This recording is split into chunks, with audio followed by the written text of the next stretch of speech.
contacto con un tema que viene preocupando y mucho. En la semana tuvo como un surgimiento fuerte en las redes sociales, también el tema de que se empezó a viralizar distintas cosas, distintas imágenes, y también el pedido de prestar atención a un tema que nosotros venimos tratando desde que arrancamos aquí con el envío y que lamentablemente no para, todo lo contrario crece, es la situación de incendios forestales en la Patagonia. Estamos comunicados con Pablo Macarzuk, él es periodista de allí del Bolsón.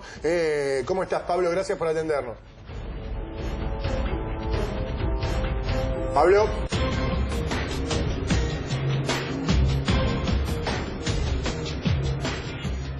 Ahí está Pablo en contacto entonces con imagen. ¿Me estás escuchando bien? Sí, perfecto, perfecto. Te escucho muy bien, Pato. Bien, Pablo, contame dónde estás. Lamentablemente esto crece, la preocupación se extiende, Río Negro, Chubut, también el peligro de que llegue a zona urbana. ¿Dónde estás vos ahora?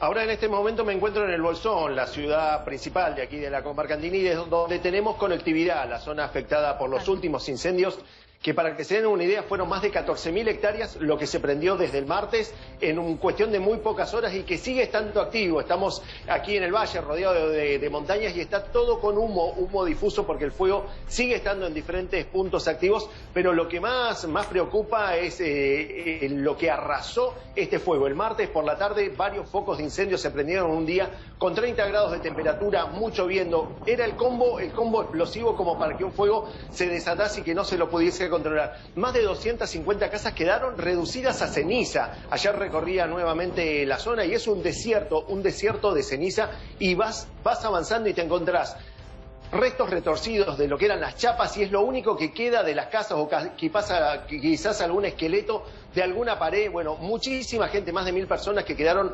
absolutamente con lo opuesto, que por suerte salvaron la vida. Y tenemos que hablar de víctimas fatales. Ayer por la noche falleció una mujer de 51 años del paraje Las Golondrinas, que ese día martes había sufrido quemaduras en más de la mitad de su cuerpo. Estaba internada en terapia intensiva en San Carlos de Bariloche y lamentablemente nos enteramos ayer la triste noticia de su fallecimiento. Ya es la segunda víctima fatal que dejan estos incendios de las últimas semanas.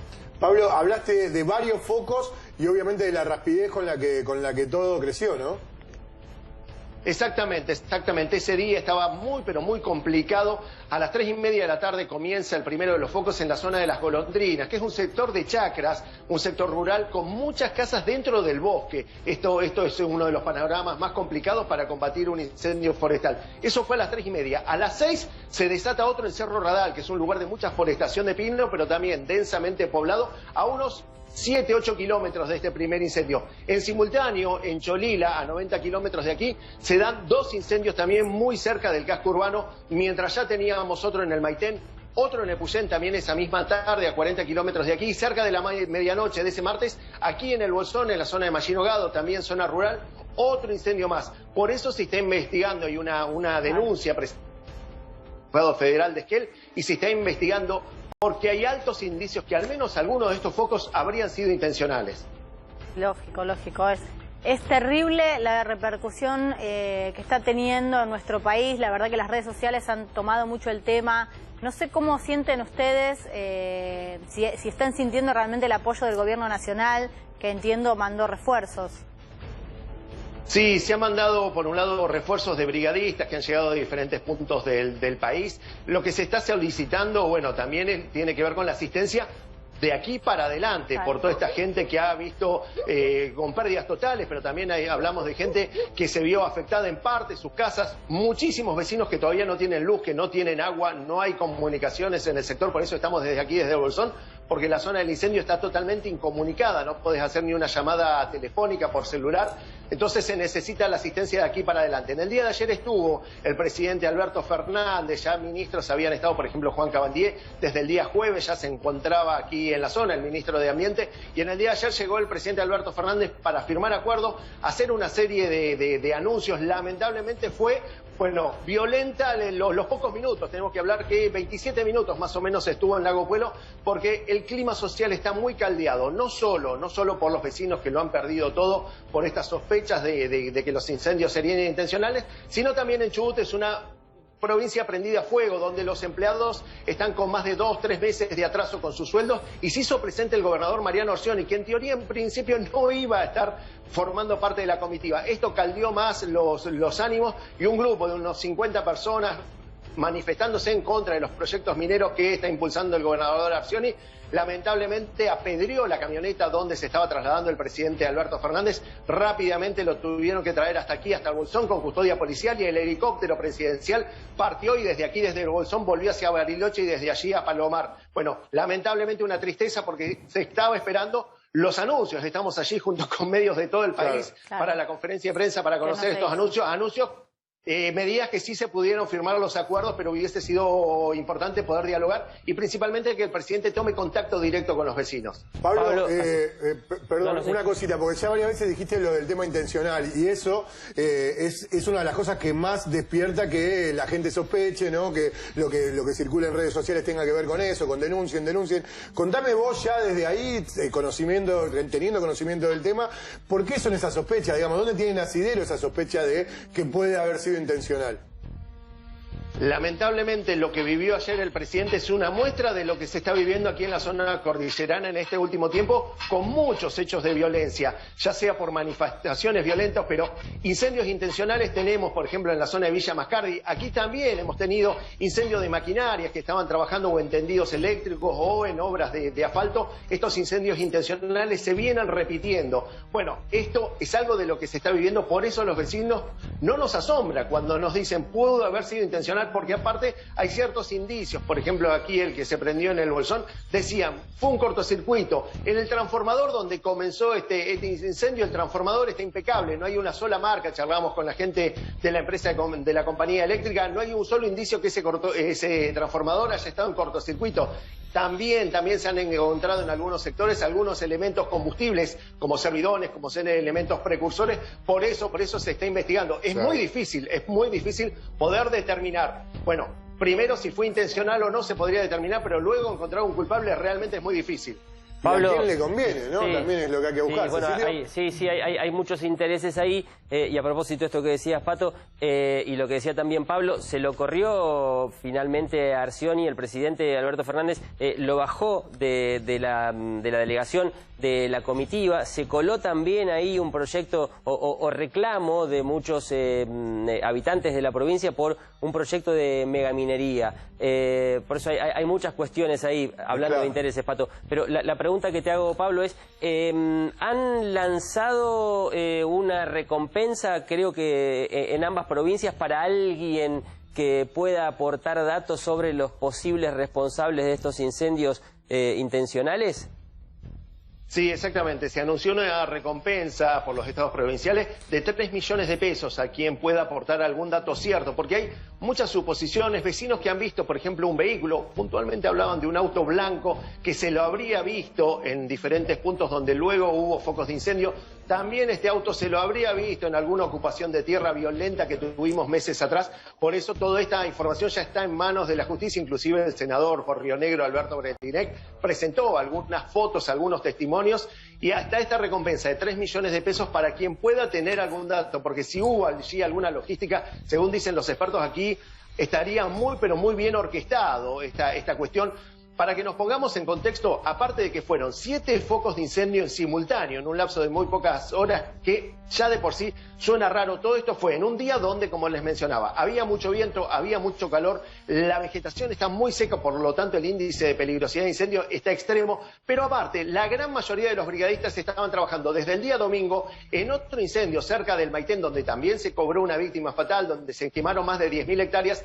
La gran mayoría de los combatientes estaban allí, por lo tanto se sabía que no había una respuesta rápida como para poder atender aquí como sucedió. Se prendió aquí y había muy poco personal, el personal que estaba en guardia, y por el viento los medios aéreos, los aviones hidrantes no podían operar. Realmente esto hizo que el fuego se desatase y en pocas horas arrasase con todo. Ahora, Pablo, también vos contabas recién muy específicamente el tema de las casas, de estas más de 200 casas que fueron afectadas y que la gente obviamente no tiene dónde vivir. ¿Qué medidas están tomando, si conocés, de manera inmediata, digamos? Porque por ahí el plan de reconstrucción va a llegar y es muy positivo, pero mientras tanto esta gente en algún lado tiene que vivir. Exactamente, ayer se anunció un fondo de 384 millones de pesos para módulos habitacionales, pero esto va a llevar tiempo. Mientras tanto, hay personas que se fueron evacuadas en lo inmediato a gimnasios, escuelas. La gran mayoría ha optado por ir a casa de un familiar, de algún amigo, alguien que le prestaba algún alojamiento, pero allí también se está solicitando la asistencia del Estado, quizás para pagar hoteles, cabañas. Aquí vivimos en zona turística y estamos ya entrando en temporada baja, por lo tanto hay opciones de habitacionalidad para la gente que puede estar, porque ya se nos viene el invierno, la época fría, la época de mucha lluvia. En esta zona llueve muchísimo ya a partir del otoño, porque mientras tanto muchos vecinos están viviendo también en carpas, porque hay temor de que si se van, por un lado ha sucedido que le roban lo poco que le quedó, pero también hay temor por el tema de ocupación de tierras, que es algo recurrente, lamentablemente un problema que tenemos aquí, varias ocupaciones ilegales en terrenos. Entonces los vecinos nos decían, tengo miedo de que si me voy y vuelvo y me lo encuentro ocupado. Entonces, en un suelo totalmente convertido en ceniza, bueno, han instalado una carpita y están viviendo allí en sus propios terrenos. ¿Cuál es la situación actual del fuego? ¿Sigue habiendo fuego? ¿Hay humo y ceniza? ¿Se planean nuevas evacuaciones? Está activo, el fuego está activo, no descontrolado como lo tuvimos el martes pasado, pero está activo principalmente partes más remotas de la montaña. Se metió adentro de un cañadón atrás del Cerro Piltriquitrón, que es el cerro que tenemos aquí. Me voy a correr un poquitito y allí de fondo mío está el Cerro Piltriquitrón. Detrás de este cerro está todo prendido fuego. Es más, todo el valle está inundado de humo en estos momentos. Bueno, en todo lo que es esta parte alta de la montaña el fuego sigue muy pero muy activo, avanzó muchísimos kilómetros, entonces son muchos los puntos calientes. Allí se está trabajando con 3 aviones hidrantes y un helicóptero que carga agua en algún arroyo, en alguna laguna y lo va descargando, porque llegar por tierra a esos lugares está muy pero muy difícil. Pablo, ¿cuánto hace que vivís ahí? Yo estoy viviendo aquí hace más de 25 años, soy oriundo de provincia de Buenos Aires, de Olivos, pero hace más de 25 años viviendo aquí en el Bolsón, en el noroeste del Chubut. Nada, primero que nada, felicitaciones, porque la verdad que la manera en la que nos contás las cosas es muy prolija, muy clara, y me imagino la mezcla que debe dar de sensaciones de, por un lado, tener que laburar como periodista, recabar información y a la vez ser parte de la historia, porque imagino preocupación, debes conocer gente, situaciones que también te involucran al lado personal, aparte del profesional. Totalmente, totalmente. Cada día que vuelvo por un lado con toda la ropa impregnada por el humo, porque parece una zona volcánica, saliendo humo del mismo piso, y te terminás quebrando. Todos los días entrevistamos vecinos que, bueno, te cuentan cada historia, y cada historia es estremecedora. Por ejemplo, un hombre que me decía, los bomberos tuvieron que replegarse porque el fuego nos estaba rodeando y nosotros nos quedamos para salvar las casas. Y vos ves cómo con unos baldecitos le tiraban a unas llamas de 30 metros mientras llovían chispas de fuego del cielo. Bueno, cada historia terminás quebrándote, terminás abrazado con toda esta gente y viendo a ver cómo podés ayudar. Y en esto tenemos que destacar, la ayuda solidaria que está llegando de todo el país es impresionante. Ayer recorríamos, inclusive aprovechamos a ir a llevar algunas ayudas a algunos sectores, y ver la marea de solidaridad que ha venido. Hay más de 20 camiones que están parados porque no hay lugar donde poner las ayudas. No hay donde poner tanta ayuda que ha llegado. Y en esto permítanme aprovechar el alcance